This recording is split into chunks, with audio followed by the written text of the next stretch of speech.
नरेंद्र मोदी सरकार ने एक निर्णय किया है कि हम संविधान हत्या दिन मनाएंगे। जो लोग संविधान बचाओ की बात अब कर रहे हैं, इमरजेंसी 50 साल होने के बाद इमरजेंसी का फिर से वो बार बार दोहरा रहे हैं। इंदिरा गांधी ने संविधान का पूरा सम्मान करते हुए ये उस वक्त आपातकाल लगाया। इमरजेंसी के 50 साल पीएम मोदी ने ऐसा क्या याद दिलाया कि कांग्रेस और पूरा गांधी परिवार बौखलाया। राहुल सन्नाटे में, खड़गे बचाव में बीजेपी ने इमरजेंसी को लेकर गजब बवाल काटा। गांधी परिवार की चल गई होती तो क्या देश में कभी चुनाव ही ना होते। इमरजेंसी के असल मकसद का चैप्टर सबसे पहले खोलने जा रहा हूं। और क्या इमरजेंसी के बाद राहुल, प्रियंका, राजीव गांधी और सोनिया गांधी इटली शिफ्ट होने वाले थे, आज इसके बारे में भी बात होगी। देखिए, पिछले 11 साल से एक इकोसिस्टम नरेंद्र मोदी के पीछे हाथ धोकर पड़ा, ये तो सबको दिख रहा है। ये वो इकोसिस्टम है जो कभी नरेंद्र मोदी को तानाशाह बोलता है, कभी हिटलर बोलता है, कभी संविधान विरोधी बताता है, कभी कहता है कि अघोषित आपातकाल चल रहा है, कभी कहता है कि मोदी तो है, अब चुनाव ही नहीं होने देंगे, लोकतंत्र खतरे में है, वगैरह वगैरह। 10-11 साल से कुछ कुछ लाइन बदलते हैं और फिर अपना बोलते हैं। कभी कहता है कि मोदी संविधान खत्म कर देंगे, लेकिन नरेंद्र मोदी के खिलाफ झूठ पर झूठ फैलाते इस इकोसिस्टम के मुंह से कभी यह नहीं निकला कि इस देश में जो असल में इमरजेंसी लगी थी, जो इमरजेंसी इंदिरा गांधी ने लगाई थी, जो लोकतंत्र का काला अध्याय था इस देश का, उस पर कभी इन्होंने बात की है। आज 50 साल हो गए उस इमरजेंसी को, जिसमें पूरे देश को जेल खाना बना दिया गया। 1 लाख से ज्यादा गिरफ्तारियां हुई थी। इंदिरा गांधी का जो भी विरोध करता था, उठाया, पकड़ा, जेल में। पूरे विपक्ष को जेल में ठूस दिया गया। मीडिया पर सेंसरशिप लगा दी गई, कलाकारों का मुंह बंद कर दिया गया, जनता के अधिकार छीन लिए गए। यानी जो मन में आया वो किया गया, कोई रोकने वाला नहीं, कोई टोकने वाला नहीं। जिसने रोका टोका उसको चुन चुन के निपटा दिया गया, जेलें ठसाठस भर दी गई। ऐसी होती है तानाशाही बॉस। ऐसी नहीं कि मर जा मोदी, हाय हाय मोदी के नारे लग रहे हैं और मोदी कुछ नहीं कर रहे हैं, मोदी को जो है हिटलर बता दो, मोदी कुछ नहीं कर रहा। ऐसी नहीं होती तानाशाही। ऐसी होती है कि 1 करोड़ नसबंदी कर दो और कोई बोल ना सके। ऐसे ऐसे खौफनाक किस्से आज आपको बताऊंगा इमरजेंसी के, कि ये जो युवा पीढ़ी आज जिसने इमरजेंसी को देखा नहीं है, उसकी आंखें फटी की फटी रह जाएंगी। कांग्रेस और इंडी गठबंधन किस मुंह से लोकतंत्र को खतरे में बताते हैं, आज उसके बारे में बताऊंगा। आज की डेट में नरेंद्र मोदी को ये लोग आए दिन कोसते रहते हैं, लेकिन इंदिरा गांधी की इमरजेंसी होती तो पीएम को कोसने वाले सारे जेल में होते। जो राहुल गांधी संविधान की कॉपी जेब में लेकर चलते हैं, लहराते हैं, क्या उनको अपनी दादी इंदिरा गांधी का इतिहास नहीं पता है? सब पता है, लेकिन ये लोग उसकी बात नहीं करते, क्योंकि इससे इनकी पोल खुल जाती है। क्योंकि पब्लिक तो लिख रही है भाई सोशल मीडिया पे कि इंदिरा गांधी ने इमरजेंसी लगाई थी, राजीव गांधी कहते थे बैलेट पेपर से चुनाव गलत है, राहुल गांधी कहते हैं ईवीएम जो है वो गड़बड़ है। इनका पूरा सिस्टम ही यही हिसाब है कि हम चुनाव हार जाएं तो पूरा मामला गड़बड़ है। हालांकि ये लोग हर बात में इंदिरा गांधी का नाम लेकर बड़ी बड़ी बातें जरूर करते हैं, लेकिन इमरजेंसी की बात आती है इनका मुंह सिल जाता है। इमरजेंसी का चैप्टर खोलने पर ये लोग नरेंद्र मोदी से चिढ़ जाते हैं, लेकिन इमरजेंसी की बात तो होगी, चैप्टर तो खुलेगा। और आज इमरजेंसी का ऐसा चैप्टर पाठशाला में खुलेगा जिसे देखकर आप भी हिल जाएंगे। क्योंकि इमरजेंसी में इंदिरा के करीबियों ने बहुत ही खतरनाक प्लान बना लिया था। यह वो प्लान था जो अगर चल जाता तो इस देश में कभी चुनाव नहीं होता। बॉस, बहुत ध्यान से सुनिए। इमरजेंसी के वक्त प्लानिंग चल रही थी कि इस देश को चाइना जैसा सिस्टम बना दो, कोई चुनाव की जरूरत ही नहीं। ये लोग नरेंद्र मोदी को कहते रहते हैं कि मोदी चुनाव नहीं होने देंगे, लेकिन चुनाव ना होने देने वाला प्लान तो इंदिरा गांधी के लोग बनाकर बैठे थे, और वो भी आज से 50 साल पहले। अगर इमरजेंसी लगाने वाली इंदिरा गांधी का प्लान कामयाब हो जाता तो आज की डेट में देश में सिर्फ एक पार्टी चल रही होती, बिल्कुल चाइना वाला सिस्टम बन जाता। न संविधान होता, न लोकतंत्र होता, न चुनाव होते, न अदालतें होती, न मीडिया होती। पूरे देश में बस एक परिवार का राज चल रहा होता। और इसलिए आज आपको इमरजेंसी को याद करते हुए ये सारी बातें इस चैप्टर में देखनी चाहिए। आज उन पार्टियों को भी एक्सपोज करेंगे जिनके नेता इमरजेंसी में जेल गए, लेकिन आज इमरजेंसी पर उनकी जुबान सिल गई। लेकिन पहले आपातकाल पर जो बवाल आज मचा, उसका एक ट्रेलर देखिए। इमरजेंसी को कांग्रेस और गांधी परिवार याद नहीं करना चाहता, लेकिन नरेंद्र मोदी इसे भूलने नहीं देना चाहते। आज की पीढ़ी को तो इमरजेंसी के बारे में ज्यादा पता ही नहीं है। नरेंद्र मोदी यही नहीं चाहते कि आने वाली पीढ़ियां इमरजेंसी को भूल जाएं। और इसलिए आज मोदी कैबिनेट की मीटिंग में एक प्रस्ताव पास करके यह कहा गया कि आपातकाल में लोकतंत्र की हत्या हुई। आपातकाल के दौरान लड़ने वाले अनगिनत लोगों के बलिदान को याद किया गया और उनके प्रति सम्मान व्यक्त किया गया। पीएम मोदी और बाकी मंत्रियों ने 2 मिनट का मौन भी रखा। इसके साथ ही संविधान, लोकतंत्र और संघीय भावना को बनाए रखने के संकल्प को और मजबूत करने का आह्वान किया गया। सोशल मीडिया पर भी पीएम मोदी ने कहा कि देश की युवा पीढ़ी को भी इमरजेंसी के काले अध्याय के बारे में जागरूक करना चाहिए। और यह सब करने के पीछे पीएम मोदी की मंशा यही याद दिलाना है कि देश लोकतंत्र और संविधान से चलता है। उसे कुचल कर अगर सत्ता चलाई जाए तो उसके कितने भीषण परिणाम होते हैं ये देश कभी ना भूले। और यह सिर्फ इमरजेंसी को याद रख के सीखा जा सकता है। आप सुनिए एक बार इमरजेंसी को लेकर संसद में खड़े होकर पीएम मोदी ने सोनिया गांधी, राहुल गांधी के मुंह पर क्या कहा था और कैसे इंदिरा गांधी को घेरा था। फिर आपको इमरजेंसी के काले इतिहास की एक एक चीज बताऊं। 25 जून की वो रात देश की आत्मा को कुचल दिया गया था। भारत में लोकतंत्र संविधान के पन्नों से पैदा नहीं हुआ है।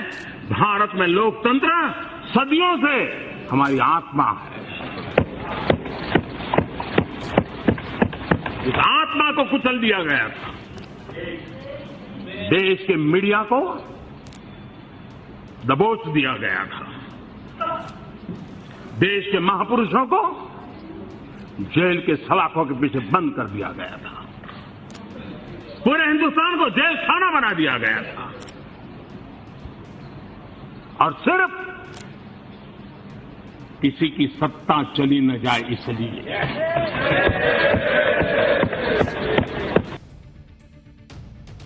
सत्ता चली न जाए इसलिए इमरजेंसी की शुरुआत तो हुई थी, लेकिन उसके बाद जो भयंकर प्लानिंग हुई थी इस देश में चुनावी सिस्टम को खत्म कर देने की, उसके बारे में ज्यादा लोगों को नहीं पता। उसके बारे में आज आपको बताऊंगा। 50 साल पहले कांग्रेस ने संविधान और लोकतंत्र का जो मजाक उड़ाया था, बनाया था, आज पीएम मोदी ने उसका चैप्टर फिर से खोला तो कांग्रेस तिलमिला गई। कांग्रेस के अध्यक्ष मल्लिकार्जुन खड़गे इसे ड्रामा बताने लगे। वो ये थ्योरी लेकर आ गए कि राहुल गांधी जगह जगह संविधान बचाने की बात कर रहे हैं, इसलिए नरेंद्र मोदी ये ड्रामा कर रहे हैं। बीजेपी कांग्रेस के संविधान बचाओ आंदोलन से घबरा गई है, इसलिए आज इमरजेंसी की बातें कर रही है। महंगाई, बेरोजगारी, भ्रष्टाचार पर अपनी नाकामियों को छिपाने के लिए इमरजेंसी की बातें हो रही हैं। इनके हिसाब से इनका मन करेगा तो ये सावरकर के बारे में बात कर सकते हैं। सावरकर को डरपोक बताने का अपना कोई एक नैरेटिव चला सकते हैं, चाहे वो इतिहास से मैच हो या ना हो। इनका मन करेगा तो भाई बीजेपी जो है या फिर आरएसएस जो है वो आजादी के वक्त क्या कर रही थी, नहीं कर रही थी, इस पे चर्चा करेंगे। तब इनको महंगाई पे चर्चा नहीं समझ में आती है, तब बेरोजगारी पे चर्चा समझ में नहीं आती है। इनका मन करेगा तो इतिहास में जाएंगे, लेकिन कोई इमरजेंसी के इतिहास में ना जाए, उससे इनको दिक्कत है। काहे भाई? कांग्रेस अध्यक्ष मल्लिकार्जुन खड़गे की माने तो देश को इमरजेंसी को तो भूल ही जाना चाहिए। खड़गे कह रहे हैं कि इमरजेंसी को फिर से उछालने का मतलब ही क्या है? ये इतिहास के पन्ने ढूंढ ढूंढ के लाएं और अपने हिसाब से फाड़ के उसको इधर उधर चिपका के कहानी सुनाएं, वो ठीक है। दूसरा आदमी जो है वो इमरजेंसी भी ना बात करे, उस पर इमरजेंसी की बात ना करे।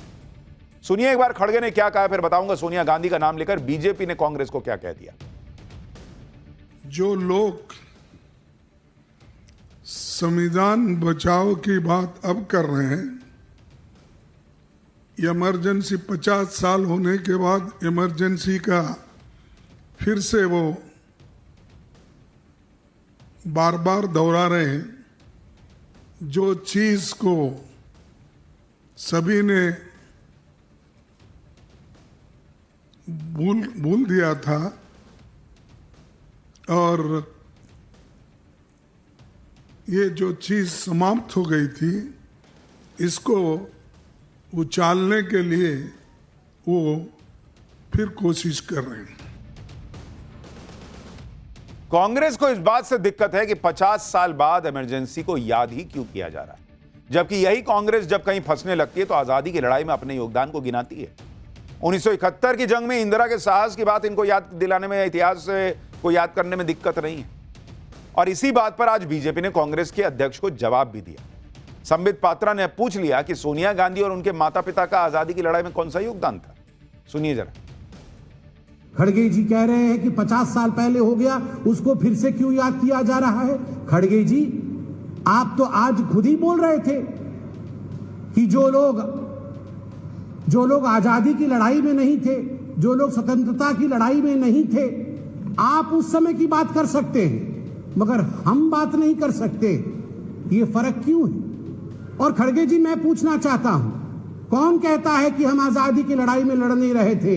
यहां जितने लोग खड़े हैं, चाहे हम बोलने वाले हों, चाहे कैमरे के पीछे हमारे कैमरेमैन बंधु हों, आप सबके परिवार से हिंदुस्तानी होने के नाते कोई प्रत्यक्ष रूप से या कोई परोक्ष रूप से आजादी के लड़ाई में लड़ रहा था। मगर मैं पूछना चाहता हूं, बताइए, आदरणीय सोनिया गांधी जी का परिवार, उनके माता पिता कहां से लड़ रहे थे आजादी की लड़ाई में?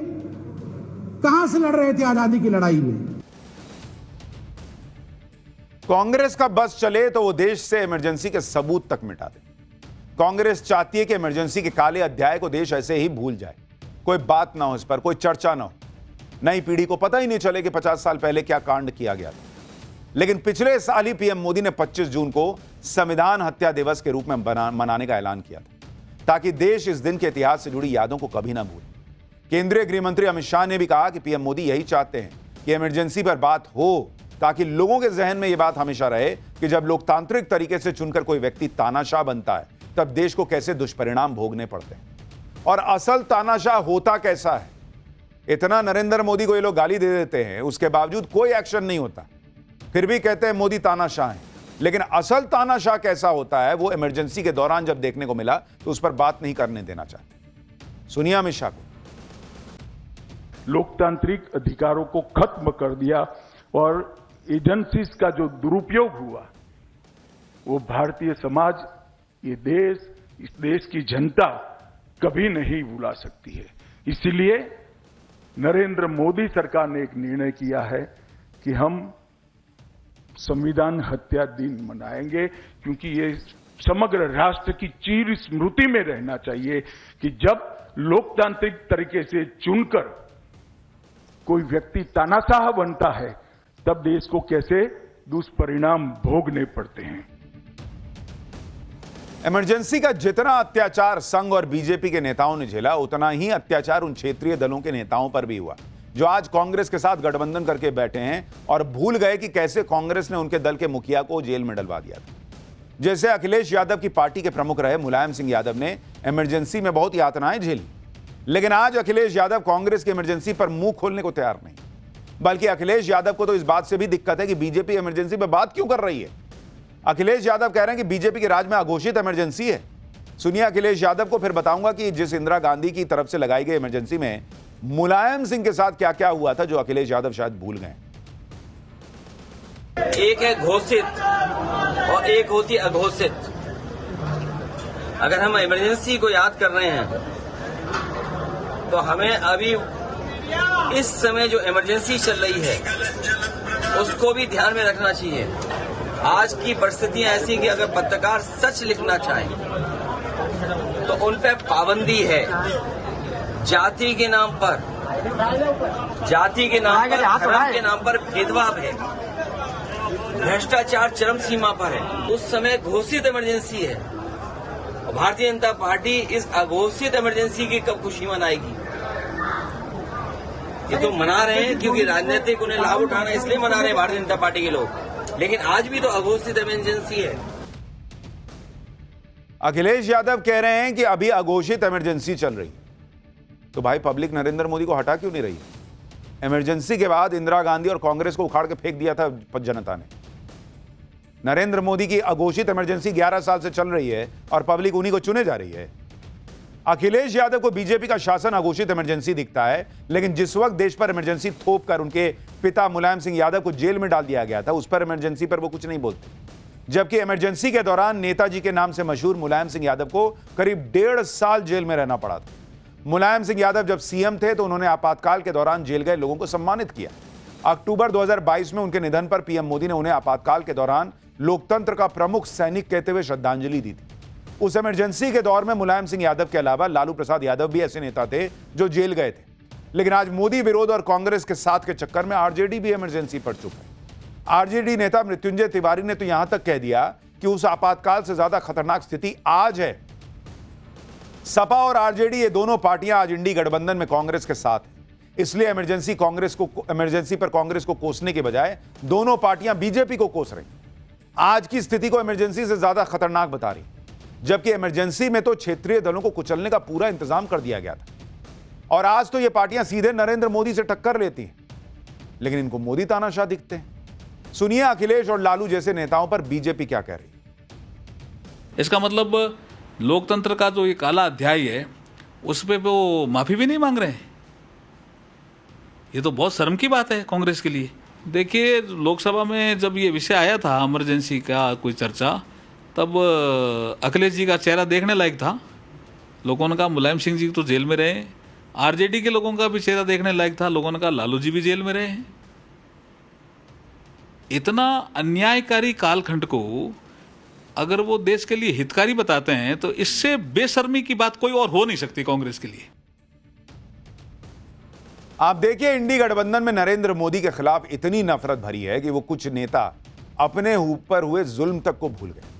जैसे केरल के सीएम पिनराई विजयन ने आज इमरजेंसी को याद करते हुए उसे काला अध्याय बताया, लेकिन साथ ही यह भी कह दिया कि आज अघोषित आपातकाल चल रहा है।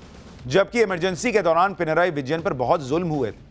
उन्हें 28 सितंबर 1975 को उनके घर से गिरफ्तार कर लिया गया था। पिनराई विजयन ने खुद बताया कि कैसे जेल में उन्हें बहुत पीटा गया।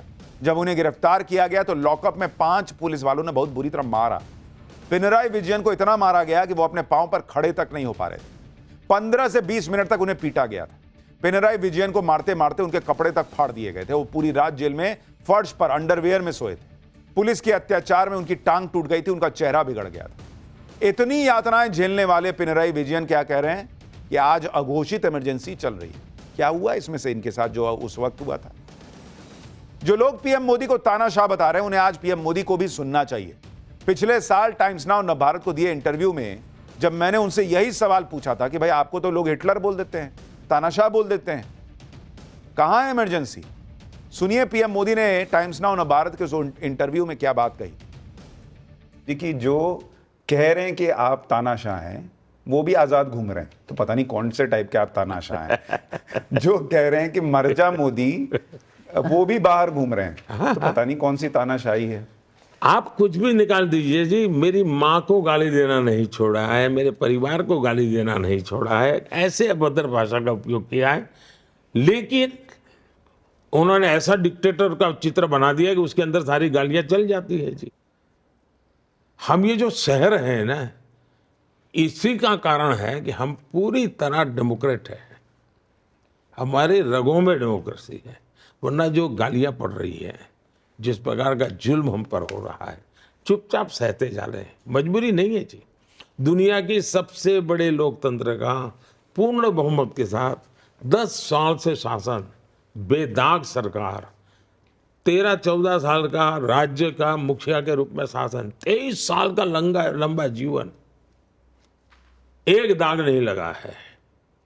उसके बावजूद भी ये जितनी गाली गलौज को एक आदमी सह रहा है, एक शब्द बोले भी ना सह रहा है, इससे बड़ी डेमोक्रेसी का पूरा प्रूफ क्या हो सकता है?